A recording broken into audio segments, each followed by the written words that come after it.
ভারত নিয়ন্ত্রিত কাশ্মীরের পেহেলগামে হামলার পর দুই দেশের বিতর্কের মাঝে হঠাৎ করেই আলোচনায় আসেন জনপ্রিয় সঙ্গীত শিল্পী আদনান সামি। এ সময় প্রশ্ন তোলা হয়েছে আদনান সামির নাগরিকত্ব নিয়েও। আর এই প্রশ্নটি তখন করা হয় যখন পেহেলগাম হামলার ঘটনায় পাকিস্তানিদের নিজ দেশে ফিরে যাওয়ার নির্দেশ দেয় ভারত সরকার। কাশ্মীর সীমান্ত দিয়ে যখন পাকিস্তানিরা নিজ দেশে ফিরে যাচ্ছিলেন, তখন পাকিস্তানের প্রাক্তন তথ্য ও সম্প্রচার মন্ত্রী চৌধুরী ফাওয়াদ হোসেন আদনান সামিকে পাকিস্তানে যেতে বলেন।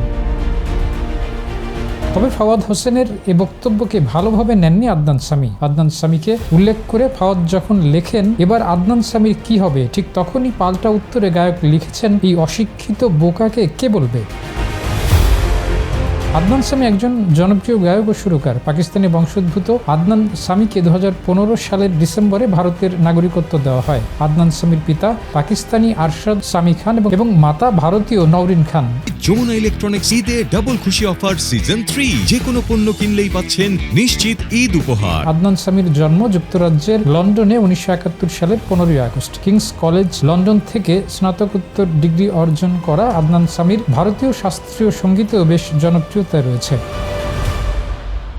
পাকিস্তানের সেনাবাহিনী সম্পর্কে নিজের মত জানাতে গিয়ে সম্প্রতি একটি অভিজ্ঞতার কথা টুইট করেছেন আদনান সামি, যেখানে তিনি লিখেছেন, আজারবাইজানের বাকুর সুন্দর রাস্তায় হেঁটে যাওয়ার সময় হঠাৎ কয়েকজন মিষ্টি পাকিস্তানি ছেলের সঙ্গে তার দেখা হয়, যারা তাকে স্যার সম্বোধন করে বলেছেন যে আদনান সামি খুব ভাগ্যবান, তিনি ভালো সময় পাকিস্তান ছেড়ে দিয়েছেন। আদনান জানান, ওই ছেলেরাও পাকিস্তানের নাগরিকত্ব পরিবর্তন করতে চায়। তারা তাদের সেনাবাহিনীকে ঘৃণা করে এবং সেনাবাহিনী পাকিস্তানকে শেষ করে দিয়েছে বলে জানিয়েছে তাকে। পাকিস্তানের সেনাবাহিনী নিয়ে এমনটা আদনান সামিও অনেক আগে থেকে জানেন বলে ওই ছেলেদের জানিয়েছেন।